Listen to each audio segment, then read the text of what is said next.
শুভ সকাল বন্ধুরা, কেমন আছো তোমরা সবাই? শিপ্রা ব্লগে স্বাগত জানিয়ে শুরু করছি আজকের এই ভিডিওটা। কাছে কিংবা দূরে যে যেখানেই আছো, আশা করছি সকলেই অনেক ভালো আছো। তোমাদের ভালোবাসায় ঠাকুরের আশীর্বাদে আমিও কিন্তু ভালোই আছি। তো এই যে সকালের কাজ করব, বাসি কাজ। তো কি করব বলো, একই তো কাজ আমাদের করতেই হবে সকাল সকাল উঠে। তো এই দেখো সকাল সকালই উঠলাম। তো সকাল সকাল বলতে একটু দেরি হয়ে গেল উঠতে, কারণ কয়েকদিন থেকে একটু খাটনিটা বেশি হচ্ছে, পরিশ্রমটা। তো একটু সারাদিন তো আর শুয়ে থাকতে পারবো না। তো সকালে জাগনাই ছিলাম, তবু ভাবলাম একটু শুয়ে থাকি, সারাদিন তো আর শুয়ে থাকার জন্যই তো একটু রেস্ট নিয়ে নেই।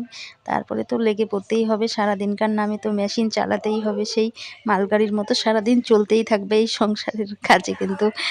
তো বন্ধুরা, তোমাদের সাথে অনেক কথা বললাম। তো ওইদিকে বাসি ঘরটা সব খুলে নিলাম, খুলে এদিকে যা যা বাসি বাসন সেগুলো বের টোর করে, তা ওইদিকে বাসি ছাইটাও ফেলে দিয়ে আসলাম দেখতেই পেলে। তো এখনও কেউ ওঠেনি। তো এই যে দেখো অনেকটাই বেলা হয়ে গেছে দেখে মনে হচ্ছে, কিন্তু না, 6টার মতো কিন্তু বাজে তো বেলা। তো এই যে দেখো এখন আমি এদিকে কাজগুলো করব। তো এদিকে বাসন টাসনগুলো মাজা হয়ে গেছে। তো এই যে কড়াইটা মাজতে চলে গেলাম। আর কালির জিনিসগুলো না একটু দূরেই মাজতে হয়, কারণ এই যে কলতলায় কালি কালি হয়ে যায়। আর এখানটায় বসে মাজতে মাজতে জায়গাটা একদম কালি কালি হয়ে গেল। একটু রান্নাঘরের পেছনেই তো অতটাও খারাপ লাগে না। তো কলতলায় কালি হয়ে গেলে ভালো লাগে না। তো আমাদের তো কালির বাসন মাজতে হয়, যেহেতু কাঠের উনানে রান্না করি, দুবেলা তিনবেলা কালির বাসন আমাদের মাজতেই হয়। কিন্তু হাঁড়িতে কালি, কড়াইতে কালি, সমস্ত কিছুতেই কালি পড়ে। তো এগুলো কলতলায় মাজা যায় না। আর কালির বাসন মাজলে হাতগুলোর যা অবস্থা হয় তোমরা তো জানোই। আর শীতের দিনে হাতের মধ্যে কালি টালি লাগলে কিন্তু একদম উঠতে চায় না। তো এর জন্য বারবার সাবান দিতে দিতে না হাতগুলো একদম ড্রাই হয়ে যায়, একদম খুব খারাপ লাগে কিন্তু। তো আমাদের কিন্তু দেখো বাড়ির বউদের অনেক কিছুই করতে হয়। আর আমরা মেয়েবেলা ভাবিও নি যে বিয়ের পরে কী কী কাজ আমাদের করতে হয়, কিন্তু সেটা কিন্তু বিয়ের পরেই বুঝতে পারি একটা মেয়ে যে সংসারে কী কী কাজ আমাদের করতে হয়। একদম কিন্তু জীবনটা পাল্টে যায়, রাত দিন তফাৎ। যেরকম রাত আর দিন পার্থক্য, ওরকম বিয়ের পরে মেয়েদের অনেকের জীবনটা রাত দিন পার্থক্যের মতো হয়ে যায়। কিন্তু সবার ক্ষেত্রে কিন্তু এক না, কিন্তু অনেকের কিন্তু আবার মেয়েবেলার থেকে বিয়ে হওয়ার পরেও কিন্তু অন্যরকম হয়ে যায়। তো ওই যে বাসি জামা কাপড় ছিল সেগুলো এই যে কেচে টেচে দিলাম। তো ওইদিকে রৌদ্রটা দেখো কতটা উঠে গেছে। তো কাজ টাজ তো হয়ে গেছে, সকালে আবার দুপুরে রান্নাবান্না আছে। তো এই যে বাসি জামা কাপড় ছিল সেগুলো এই যে কেচে দিলাম কিন্তু। আর ওইদিকে মা লেপ ছিল, তুলসী তলা লেপ ছিল ওইদিকে। তো উঠান টুঠান ঘর টর এগুলো লেপা হয়েছে, তো তুলসী তলাটা লেপা হয়নি। তো আমি আর বাসি শরীরে তুলসী তলাটা লেপি না, তো মাই লেপে তুলসী তলাটা কিন্তু। তো মা এদিকে তুলসী তলাটা কিন্তু লেপে দিচ্ছিল। আর বন্ধুরা দেখো এটা কি রান্না করছি, ছিছি কেউ দেখে ছিছি করো না কিন্তু। তো এটা হচ্ছে নিরামিষ সবজি, তো একদম হলুদ তেল মশলা সমস্ত কিছু ছাড়াই এটা বয়েল সবজি। তো এটাই সকালে রান্না করেছি, তো তোমাদের সাথে যে শেয়ার করলাম। তো এই যে ভাত এখানটায় আছে, মটর শাকের পিটালি শাক, আর এই যে নিরামিষ সবজি। এই হয়েছে রান্না বান্না। আর এইদিকে এই যে ওদের খাওয়ার সময় হয়ে গেছে দুপুরের। তো যার যার জায়গা তাকে তাকে দিচ্ছে দুপুরের লাঞ্চের সময় এদের হয়ে গেছে। আমরা যেরকম দুপুরে খাই এদেরও কিন্তু দুপুরে খাওয়ার সময় হয়ে গেছে। আর চিল্লাচিল্লি লেগে গেছে জানো গরুগুলো আনার সময়। যায় না,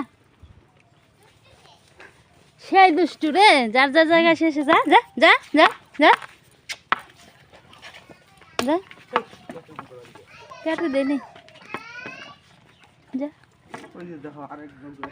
তো ওই যে দেখো, এই যে এখানটায় একজন, ওইখানটায় একজন, ওইখানটায় একজন, ওই যে ওইখানটায় একজন ওইদিকে চলে গেছে। আর এখানে আছে এই যে ছোট্ট সদস্য, ইনি খাবে না, ইনি তো মায়ের দুধ খাবে। আর এই যে দেখো খাওয়া নিয়ে ঝগড়া লেগে গেছে। যা যা যা যা যা যা।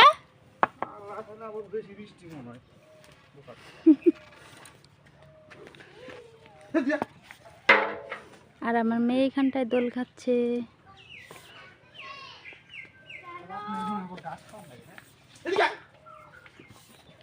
দেখ দেখ দেখ, ছাড় দাও ছাড় দাও।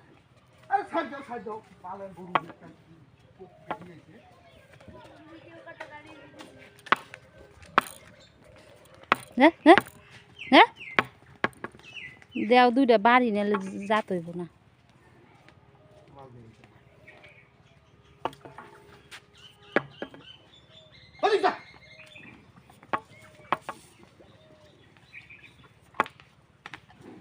গরম করে না,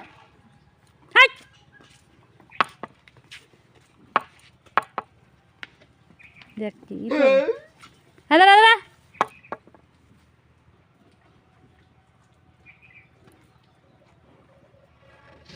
তো এদিকে তোমরা দেখতেই পেলে গরুকে জল খাওয়াতে আসলে কতটা বিরক্ত করে, আর এত বদমাশ গরুগুলো মানে যেদিকে সেদিকে দৌড়াদৌড়ি শুরু করে দেয়। কিন্তু তারপরে কিন্তু এটা রাত্রেবেলা রান্না হচ্ছে, তো বাড়িতে একটু ছোটোখাটো আয়োজন আছে, তো ভাগ্নি এসেছে, তো ভাগ্নির আবার এদিকে বার্থডে পড়েছে, তো এর জন্য এদিকে রান্না বান্না হচ্ছিলো। তো আমি এদিকে পায়েসটা করে নিয়েছি, আর ওইদিকে ভাতটা বসিয়ে দিয়েছি, আর ডাল হয়ে গেছে, বাঁধাকপি রান্না করব, আর হচ্ছে এখনও চিকেনটা আসেনি, চিকেন আসলে চিকেনটা রান্না হবে। তো ছোট্ট মোট্ট করে আমরা বাড়ির কয়েকজন মিলেই কিন্তু হচ্ছিল। তো এই যে 2 উনানের রান্নাটার দিকে চাপিয়ে দিয়েছিলাম, তো উনানটা ফাঁকা যাচ্ছে জন্য আমি ওইদিকে ভাতটা কিন্তু বসিয়ে দিয়েছি।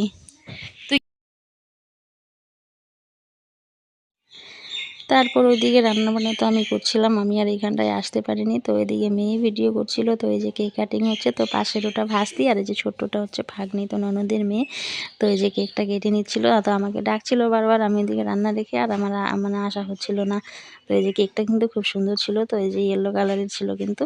তো এদিকে এই যে কেকটা কেটে নিচ্ছে, রাত্রি কিন্তু এখন মানে 9টা 9:30টার মতো কিন্তু বেজে গেছে, আর ওইদিকে রান্নাবান্নাও প্রায় কিন্তু আমার শেষের দিকে হয়ে গেছে, কারণ রান্নাটা অনেক তাড়াতাড়ি বসিয়েছিলাম বিকেলের দিকে। আর আমাদের গ্রামের দিকে তো জানোই, সবাই রাতে কিন্তু একটু শীতের দিনে তাড়াতাড়ি খাওয়া দাওয়া মানে করা হয়, যত তাড়াতাড়ি মানে খাওয়া দাওয়া করে মানে শুয়ে পড়া যায়। তো এদিকে এই যে সবাই কেক টেক খাচ্ছিল, কেক কাটা হচ্ছিল, তো আমি আর আসিনি, আমি এদিকে মানে চিকেনটা বসিয়েছিলাম সবার শেষে। তো ওটা রান্না করছিলাম, আমাকে ডাকছিল আসার জন্য, আমার আর আসা হয়নি। তো এদিকে যে ওর বাবার সাথেও দাঁড়িয়ে আছে, আর পাশেরটা হচ্ছে আমার ভাসুর, তো মানে ওর মামা। তো এই যে দেখো এখানটায়, তো ওর মামাকে দিয়ে কেক খাইয়ে দিচ্ছিল, তো না করছিল, দাদা আবার কেক খায় না। তো এই যে দেখো সবাইকে ও কেক খাওয়াতে মানে ব্যস্ত।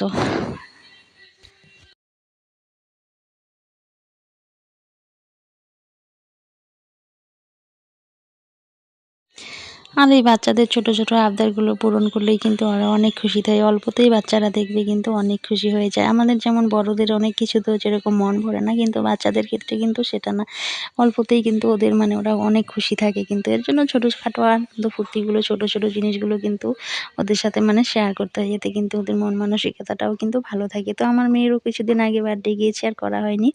তো এই যে ওরা এসেছিলো, এই যে মানে এবার আমাদের এখানটা পাশে মেলা আছে, মেলা উপলক্ষে এসেছে। তো এদিকে ওর বার্থডেটাও পড়েছিল, এর জন্য এখানটায় ও কেকটা শুধু কাটছিল। তো এই যে বাড়ির কয়েকজন মিলেই আশেপাশে মানে 14-15 জন ছিল, আমাদেরই আর কি মামা শ্বশুরের বাড়ি, ওরা সব মানে 2-3 বাড়ি মিলেই কিন্তু বাড়ির খালি ছোট্ট করে ঘরোয়াভাবে কিন্তু একটু টুকিটাকি একটু আয়োজন ছিল। তো ওইদিকে মানে এই যে চুটকি, এটাও একটা ভাস্তি কিন্তু, তো এই যে ওকেও খাইয়ে দিচ্ছিল কিন্তু। তো এদিকে এই যে আমার ননাস এদিকে এই যে কেক খাইয়ে দিচ্ছিল, মানে আমার ভাগ্নির মাসি, তো ওর মাসিমণি ওকে যে কেক খাইয়ে দিচ্ছিল। তাহলে বন্ধুরা আজকের ভিডিওটা এখানে এন্ড করছি, দেখা হচ্ছে পরবর্তী কোনো ভিডিওতে। ততক্ষণে তোমরা সবাই সুস্থ থেকো, ভালো থেকো, সাবধানে থেকো, টাটা বাই।